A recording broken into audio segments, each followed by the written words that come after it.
الحمد لله الذي هدانا لهذا وما كنا لنهتدي لولا أن هدانا الله ونشهد أن لا إله إلا الله وحده لا شريك له ونشهد أن محمدا عبده ورسوله. أعوذ بالله من الشيطان الرجيم. بسم الله الرحمن الرحيم. يا أيها الذين آمنوا كتب عليكم الصيام كما كتب على الذين من قبلكم لعلكم تتقون. صدق الله العلی العظیم. میرے عزیز ساتھیوں اور بزرگوں، اللہ رب العزت نے ہر چیز کا ایک وقار اور ہر چیز کو اللہ رب العزت نے ایک عزت بخشی ہے. جیسے 7 دن پر جمعے کو فوقیت حاصل ہے، جمعے کے دن کو عید کا دن قرار کر دیا گیا ہے، اور مہینوں میں سالوں میں ہر چیز کو جیسے سال میں عید کا دن قبولیت کا ہے، اسی طرح مہینوں میں سب سے بابرکت مہینہ اللہ رب العزت نے رمضان کا مہینہ بنایا ہے. اور فرمایا یا ایھا الذین آمنوا کتب علیکم الصیام کما کتب علی الذین من قبلکم لعلکم تتقون. اے ایمان والو، اللہ رب العزت نے تم پر ایک مہینے کے روزے فرض کیے گئے ہیں جیسا کہ تم سے پہلی امتوں پر روزے فرض تھے. یعنی جو ہم سے پہلے امتیں گزری ہیں ان پر بھی کسی نہ کسی شکل میں روزوں کا دستور پایا جاتا ہے، اور وہ کس لیے اللہ رب العزت نے فرمایا لعلکم تتقون، تاکہ تم پرہیزگار اور اللہ کے متقی پرہیزگار بندے بن جاؤ. اور حدیث میں آیا ہے عملی ابن آدم الا الصیام فانہ لی، کہ ابن آدم یعنی انسانوں کا ہر عمل اس کے لیے ہے. انسان نماز پڑھتا ہے تو نماز کے ذریعے اللہ رب العزت نے اس کے لیے جنت کا تحفہ عطا فرمایا ہے. کہ اللہ رب العزت نے 2 چیزیں بیان فرمائی ہے کہ 2 چیزیں اللہ رب العزت نے تیار کی ہے، ایک جہنم اور دوسری جنت. یعنی اچھوں کے لیے جنت کا انتظام کیا ہے اور گناہگاروں کے لیے اللہ رب العزت نے دوزخ کا بھی انتظام کیا ہے اور اس کا بدلہ بھی ہے. لیکن روزے کے بارے میں اللہ رب العزت نے فرمایا کہ روزہ میرے لیے ہے اور اس کا بدل میں ہی دوں گا. رمضان آنے والا ہے تو نبی کریم صلی اللہ علیہ وسلم کی سنتیں ہمیں دیکھنی چاہیے، پڑھنی چاہیے، معلوم کرنی چاہیے کہ سنتوں کہ کس طرح ہمیں رمضان میں اپنی زندگی گزارنی ہے، کیسے اللہ رب العزت نے جو ہم پر احکامات فرض کیے ہیں ان کو ہمیں کرنا چاہیے. ایسے بہت سے آدمی ہیں جو ہمارے پچھلے سال آپ کے اور ہمارے ساتھ بیچ میں تھے، رمضان میں تھے، لیکن اس سال نہیں ہے. تو ہمیں یہ عمل اس لیے کرنا ہے کہ آپ پتہ ہمارے آنے والی زندگی، ہمارے آنے والا سال ہمیں ملے یا نہ ملے. لیکن آج کا دستور الگ ہے، آج ہر چیز الگ نظریے سے دیکھی جاتی ہے. رمضان آنے والا ہے، بہت سو کو یہ فکر ہو جاتی ہے کہ ہمیں اپنے کاروبار کی اور اپنی شاپنگ کی، یعنی ہر طرح سے ایک رمضان کو برباد کرنے کا سلسلہ شروع ہو چکا ہے. آج بھی دیکھیے کتابوں کے اندر ہے کہ پہلے آدمی جو تھے کہ وہ رمضانوں کے لیے اور یعنی قرآن اور تلاوت کو اس قدر پابندیوں سے کرتے تھے کہ انہیں فرصت نہیں ملتی تھی. آج رمضان میں کچھ آدمی تو ایسے ہیں جو اپنے کاروبار کے لیے لگ جاتے ہیں اور یہ کہتے ہیں کہ بھائی ہم تو کاروباری آدمی ہیں، ہم سے روزہ نہیں رکھا جاتا. ارے مشکل، اللہ کے نبی صلی اللہ علیہ وسلم اور صحابہ رضی اللہ تعالیٰ عنہ کی زندگی آپ نے نہیں پڑھی، آپ نے نہیں سنا صحابہ رضی اللہ تعالیٰ عنہ کا وہ دور. یہ فرمایا کہ آپ صلی اللہ علیہ وسلم کے لیے جانثار صحابہ اور قربانیاں دینے والے صحابہ، یہ فرمایا کتابوں کے اندر ہے کہ وہ رمضان عام دنوں کے اندر بھی روزہ رکھتے تھے. اور جہاد سے بڑا کوئی کام ہے، لڑائی سے بڑا کوئی کام ہے میدان جنگوں کے اندر ہے، اور سنت زندہ ہے. اللہ کے احکامات کو چھوڑنے کی جہاں سے گنجائش ہے، لیکن ان کے یہاں وہ بھی گنجائش نہ تھی. آج میں اور آپ ہے، ہلکی سی بیماری ہم پر عائد ہو جائے، ہلکی سی ہم کو کوئی پریشانی آ جائے، کوئی سخت کام ہو جائے تو قسم خدا کی روزے کو فوت کر دیتے ہیں، روزے کو چھوڑ دیتے ہیں. کتنا بڑا گناہ ہے. یہ فرمایا کہ آدمی اگر ایک روزہ جان بوجھ کر چھوڑ دیا، ایک رمضان کو ضائع کر دیا اور ساری زندگی اس روزے کو رکھتا رہے، اس جیسا ثواب جو رمضان میں تھا حاصل نہیں کر سکتا. وہ رمضان کا روزے کا ثواب حاصل نہیں کر سکتا. آج ہم روزہ رکھتے ہیں، لیکن روزے کی کس قدر قیمت ہونی چاہیے. گالی گلوچ، لڑائی جھگڑے، یہ تمام عیب جتنے بھی ہے اللہ کے نبی نے ان کو عام دنوں کے اندر بھی منع فرمائے. تو یہ فرمائیے، یہ بتائیے کہ رمضان کے اندر اس کی گنجائش ہے یا نہیں ہے؟ نہیں ہے. اس کی گنجائش نہیں ہے کہ ہم رمضان میں روزہ رکھیں اور ہم غیبت کرتے پھرے، بہنوں کے اوپر چودراہٹ جمائے پھرے اور دوسروں کی غیبت کرے. یہ فرمایا کہ الغیبت اشد من الزنا. اللہ کے نبی کی حدیث ہے، میری اور آپ کی بات نہیں ہے، یا میں اپنی طرف سے بات بتا رہا ہوں، قسم خدا کی اللہ کے نبی کی حدیث ہے کہ الغیبت اشد من الزنا، کہ چغل خوری زنا سے بھی بڑا عیب ہے.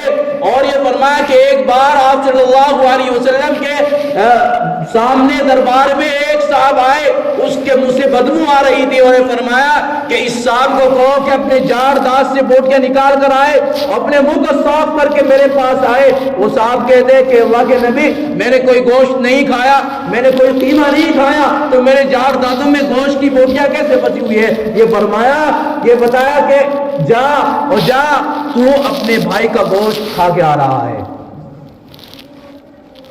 فرمایا کہ تو چغل خور ہے، تو چغلی کر کے آ رہا ہے.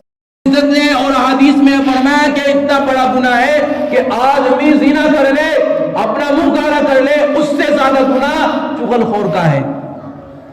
آج آپ یہ سمجھتے یعنی یہ ایسا عمل ہے، آدمی زنا کر لیتا ہے، احساس ہو جاتا ہے، یہ پتہ لگ جاتا ہے کہ میں نے گناہ کر لیا، لیکن زبان کا ایک ایسا گناہ ہے، آدمی گناہ کر لیتا ہے لیکن اس کو گناہ نہیں سمجھتا، اس کو گناہ نہیں سمجھتا.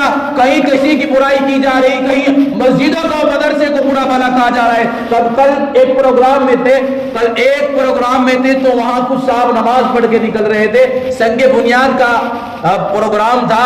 تو صاحب یہ کہہ رہے تھے کہ لے میرے بھائی، ایک دکان اور تیار ہو گئی، ایک مدرسہ، ایک دکان اور تیار ہو گئی. انہوں نے تو یہی کام بنا لیا. ارے اللہ کے بندے یہ سوچ کہ ہماری اولادوں کو اور ہماری نسلوں کو، ہمارے آنے والی نسلوں کو اگر یہ مدرسے، یہ مسجدیں اور ان میں پڑھنے پڑھانے والے اور ہمارے علماء کرام نہ ہوتے تو کاش یہ دین ہم تک محفوظ نہ رہتا، یہ دین ہم تک نہ آتا. اگر صحابہ نہ قربانیاں پیش کرتے اور اپنی اولادوں کو یتیم نہ بناتے، اور یہ صحابہ، یہ ولی اور یہ آپ کے دیوبند کے رہنے والے مالٹاؤ کی جیل میں بند نہ ہوتے تو کاش آج ہم غلام ہوتے. اور یہ دین جو آپ دیکھ رہے اور پڑھ رہے تو کاش ہم تک محفوظ، ہم تک نہ آتا. آج دین کی اہمیت اور دین کی افضلیت ہمارے دلوں سے ختم ہوتی جا رہی ہے. فرمایا ایک صاحب نے ایک اشعار کہا ہے، طرح ہے کہ نمازیوں کا ایک سیلاب آنے والا ہے کیونکہ ماہ رمضان آنے والا ہے. اپنی مسجدوں کا دائرہ بڑا کر لے، صرف ایک باقی مسلمان آنے والا ہے. میرے بھائی، اللہ رب العزت نے ہمارے لیے اور آپ کے لیے بابرکت مہینہ بنایا. قسم خدا کی بابرکت مہینہ ہے جس میں رحمت نزول ہوتی ہے، جس میں ایک ثواب یعنی جس کا عام دنوں میں 10 نیکی ہوتی ہے اس کو اللہ رب العزت نے 70 نیکیوں سے بدل دیا. یعنی ایک نیکی کا اجر 100 ثواب، 100 کے برابر ثواب ملتا ہے.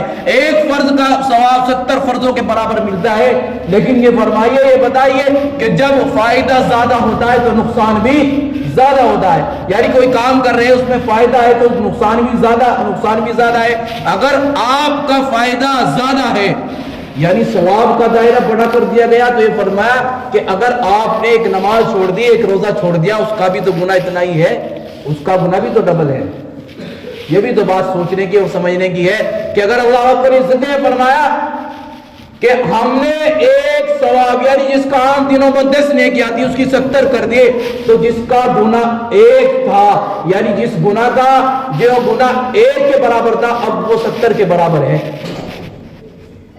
تو یہ بھی سوچنے کا مقام ہے. اور دوسری اہم عبادت اس میں نماز تراویح ہے. نماز تراویح بہت سے ہمارے بھائی ایسے ہیں کہ رمضان میں روزہ رکھتے ہیں، نمازیں بھی پڑھتے ہیں، لیکن کیا کرتے ہیں کہ فرض نماز پڑھی اور مسجد سے باہر. بہت سے تو نماز تراویح میں 2-4 دن آتے ہیں، دیکھتے ہیں، پڑھتے اور پھر عام دنوں کی طرح بس نماز بھی اگر مل گئی پڑھ لی، ورنہ قسم خدا کی نماز بھی ترک، روزے بھی ترک اور گالی گلوچ اور مسجدوں اور محلوں کی مسجدوں کے باہر بھیڑ بھاڑ، لیکن مسجدیں ہماری خالی، نمازیں ہماری خالی، نمازوں کی صفیں ہماری خالی۔ اور یہ بتائیے مسلمان میرے بھائی، میرے مسلمان بھائی، یہ بتائیے کہ ہمارے گھروں کے اندر برکت رحمت کیسے آ سکتی ہے؟ آج ہم دعائیں کرواتے پھر رہے کہ ہمارے لیے دعا کروا دو۔ ارے بھائی اپنے اعمال کو سدھار، اپنے اعمال کو سدھار، قسم خدا کی کبھی تجھے دعا کی ضرورت نہیں پڑے گی۔ یہ فرمایا کہ جو اپنے حق میں دعا قبول ہوتی ہے وہ دوسروں کی دعا قبول نہیں ہوتی۔ کہ آدمی نماز پڑھ رہا ہے اللہ سے ڈر رہا ہے، آدمی زکات دے رہا ہے اللہ سے ڈر رہا ہے، روزے رکھ رہا ہے اللہ سے ڈر رہا ہے، اور اللہ کے دربار میں حاضر ہے جس کی وجہ یہ دکھلاوے کے طور پر نہیں، اللہ کے لیے حاضر ہے، اللہ کی رضا کے لیے آج وہ مسجد آیا ہے۔ اور یہ فرمایا، اور مسلمانوں یہ فرما دیا کہ آپ نے نماز روزہ رکھا اور صرف اللہ کی رضا اس میں ہوئی، تو قسم خدا کی یہی روزہ اور یہی آپ کی نماز پڑھنا آپ کے لیے اور آپ کی آنے والی اولادوں کے لیے جنت کا سبب بن سکتا ہے۔ یہ فرمایا کہ ایک آدمی ایسا ہے جس نے 1 روپہ مسجد کے اندر دیا، اور ایک آدمی ایسا ہے کہ جس نے 2 لاکھ یا ہزاروں روپے دیے، لیکن اس کی نیت میں فطور ہے کہ میرا نام ہوگا، میں بڑا آدمی ہوں، میرا نام ہوگا۔ لیکن ایک غریب آدمی جس کو اللہ رب العزت نے چند روپے دیے اور اس نے مٹھی بند کر کر صرف اللہ کی رضا کے لیے اس جھولی میں ڈال دیا، اس کو پتہ نہ لگا، کسی کا آگے ذکر نہ کیا، لیکن وہی 1 روپہ وہی اللہ کے یہاں اتنا قبولیت رکھتا ہے کہ اس کے ذریعے اللہ رب العزت نے ان کے تمام کے دینے کو قبول فرما لیا۔ ایسے واقعات ہیں۔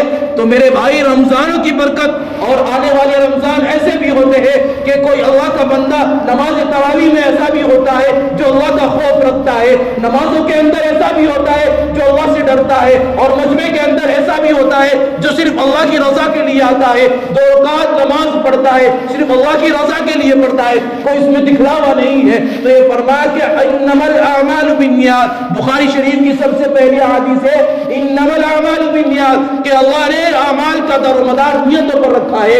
اگر ہماری نیت اور ہمارا لین دین، ہماری نماز پڑھنا اور ہمارا زکات دینا، روزہ رکھنا صرف اللہ کی رضا کے لیے ہوگا تو یہ ہمارے لیے اور آپ کے لیے قسم خدا کی قبولیت کا سبب بن سکتا ہے، اور یہ ہمارے لیے اور ہماری آنے والی بستیوں کے اندر اور ہماری آنے والی نسلوں کے اندر یہ فرمایا کہ جو آدمی اپنی اولادوں کے لیے اور اپنے آپ کے لیے دعا کرتا ہے تو اللہ رب العزت کبھی اس کی دعا خالی نہیں بھیجتا۔ تو ہمیں چاہیے کہ آنے والا رمضان ہے، بابرکت مہینہ ہے، ہر سنتوں کی آپ پابندی کریں۔ نمازوں کی سنت ہے، ایسے ہی نماز جمعے میں بھی سنت ہے۔ صرف اللہ رب العزت نے یہ 2 رکعت جو آپ پڑھتے ہیں اور فرض نماز 2 رکعت واجب، یہ صرف یہی نہیں ہے بلکہ 4 اس میں 4 سنت نماز 2 رکعت سے پہلے، پھر 6 سنت بعد میں ہے۔ یہ موقع ہے، غیر موقع نہیں ہے، موقع ہے۔ اگر آپ نہیں پڑھیں گے تو گنہگار ہوں گے۔ آپ کو یہ معلوم ہو یا نہ ہو، آج سمجھ لیں میری بات کہ قسم خدا کی اگر آپ نے اس کو چھوڑ دیا، آپ بہت سے ایسے جن کو نہیں معلوم تھا، چلو نادانی میں کوئی عمل ہو رہا ہے اس کا گناہ اتنا نہیں ہے، لیکن جب معلوم ہے اور پتہ ہے اور وہ چھوڑ رہا ہے تو کھلے عام اللہ سے بغاوت ہے۔ آج آپ یہ کہتے ہیں کہ فلاں نبی کو نبی کے شان میں گستاخی کرتی ہے، ارے آپ بھی تو دیکھیے، آپ تو کھلے عام اللہ اور اس کے رسول کے احکامات کو چھوڑنے والے کھلے عام بغاوت کر رہے ہیں کہ ہم اللہ کے حکم کو توڑنے والے، دیکھتے ہیں ہمارا کیا ہوتا ہے۔ یہ فرمائے کہ آپ پر پریشانی نہیں ہوگی تو کیا ہوگا، آپ پر اللہ کا عذاب نہیں ہوگا تو کیا ہوگا۔ ترکی میں دیکھ لیجیے کتنا بڑا حادثہ ہوا، زلزلہ ہوا، ملک کا ملک تباہ، علاقے کا علاقہ تباہ ہو گیا، اور ابھی چند دن پہلے واقعات آپ کے سامنے اللہ آپ کو دکھا رہا ہے۔